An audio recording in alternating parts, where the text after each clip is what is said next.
اب ہم ذکر کریں گے ایرانی آرمی چیف کا، جنہوں نے متنبع کیا ہے کہ تہران پر اسرائیلی حملوں کا ذمہ دار امریکہ ہے، کسی بھی نئی جارحیت کا فوری جواب دیا جائے گا۔ میجر جنرل امیر حاتمی نے یہ بتایا ہے کہ اسرائیل نے ایران پر حملہ اس وقت کیا جب ثالث ملک کے ذریعے ڈیل پر بات چیت جاری تھی۔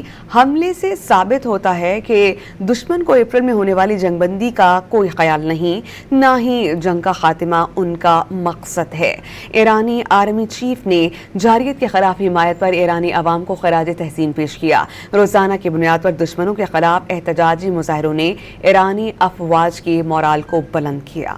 ایرانی آرمی چیف کا، جنہوں نے متنبع کیا ہے کہ تہران پر اسرائیلی حملوں کا ذمہ دار امریکہ ہے، کسی بھی نئی جارحیت کا فوری جواب دیا جائے گا۔ میجر جنرل امیر حاتمی نے یہ بتایا ہے کہ اسرائیل نے ایران پر حملہ اس وقت کیا جب ثالث ملک کے ذریعے ڈیل پر بات چیت جاری تھی۔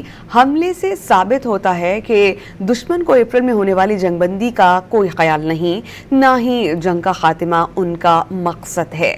ایرانی آرمی چیف نے جارحیت کے خلاف حمایت پر ایرانی عوام کو خراج تحسین پیش کیا۔ روزانہ کی بنیاد پر دشمنوں کے خلاف احتجاجی مظاہروں نے ایرانی افواج کی مورال کو بلند کیا۔